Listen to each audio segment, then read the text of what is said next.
teacher talking sports, what it does, what it do, how we living. For the past 6 years, ESPN has done their execs, coaches, scouts ranking the NFL's top 10 at each position for the year. They recently started their top 10s for 2025. While I read them all, of course, the one that will get the most readers is the quarterbacks, and that came out today.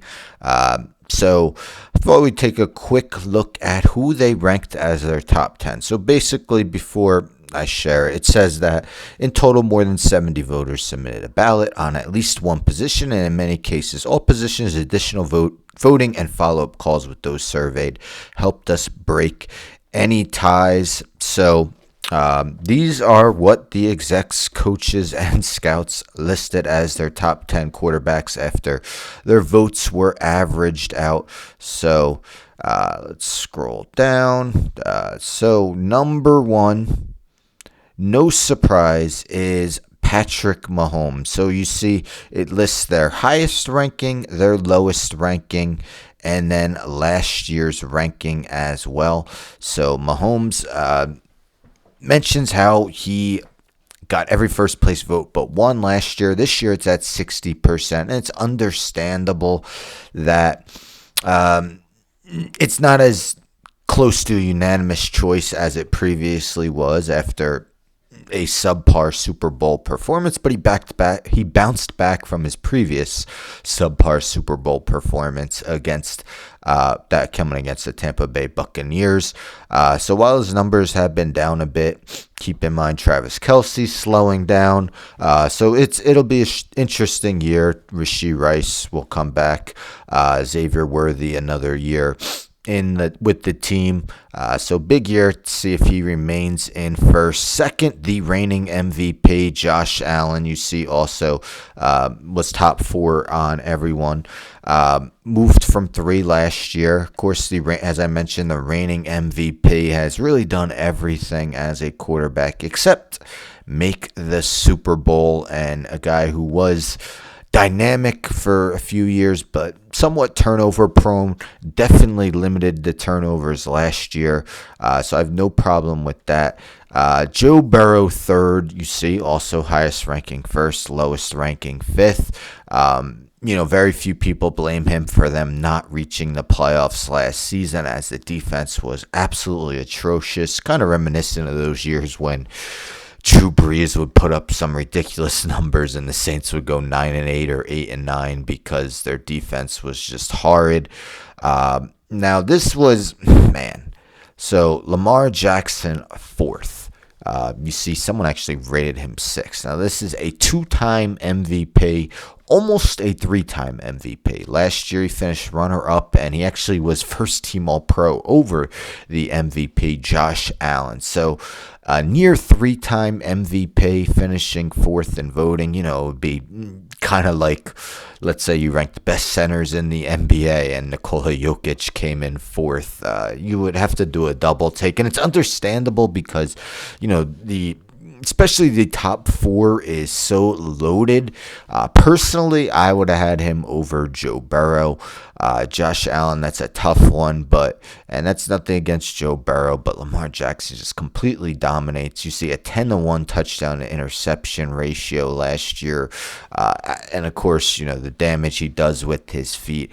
I would have had him no lower than 3rd. 5th, Jaden Daniels. Yes, after one season, Jaden Daniels already considered a top 5 quarterback. Of course, the Commanders, who really haven't been any type of postseason contention or Super Bowl contention in recent years. Jaden Daniels, his first year there, helps guide them to the NFC Championship game. If he could have a sophomore season like that, and he can move up even further, even over those 4 guys are awesome. I mean, they're all in line to be first ballot Hall of Famers once their career is done. But that's how good Daniels was as a rookie. But We'll see a guy fell out of the top 10 who also had an amazing rookie year the year before. But 6, Matthew Stafford, still going strong at the age of 37. We know his career's winding down.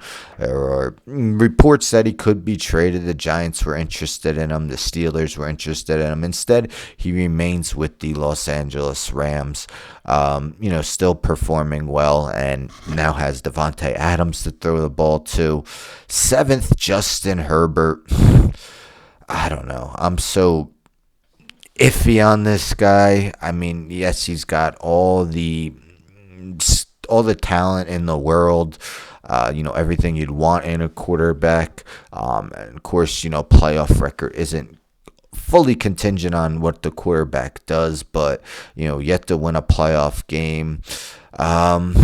Maybe didn't have the greatest wide receiver group last year, although Ladd McConkey really stepped up. I'd have to rank him a little bit lower.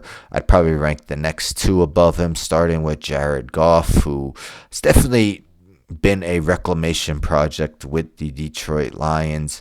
Had that long stretch without throwing an interception, then had that one game where he threw 5 interceptions, but they still found a way to win. He's really been incredible, and the Lions also, one of those teams looking to reach the Super Bowl. Of course, the Lions have never made the Super Bowl. Can Goff be the guy to lead them there? I just think Jalen Hurts is too low. I get he's a off-scrutinized quarterback. You see some lowest ranking, someone said he wasn't even a top 10 quarterback. I don't know.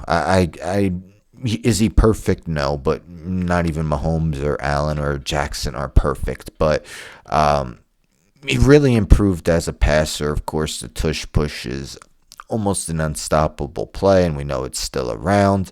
And, he's a reigning Super Bowl champion. Not saying that should push you to the top. I mean, Joe Flacco, Nick Foles, a couple examples of guys who won the Super Bowl, and no one was considering them a top, let's say, 5 quarterback. But I just think the disrespect, it's a little bit disrespectful to put him 9th. I'd probably have him 7th at the lowest. Let me know in the comments, though, if you agree with that. And then 10th, rounding out the top 10, Baker Mayfield, another reclamation project after the Browns basically disposed of him, added Deshaun Watson. Oh, man. And now they got 4 quarterbacks, not even counting Deshaun Watson, who is likely out for this season.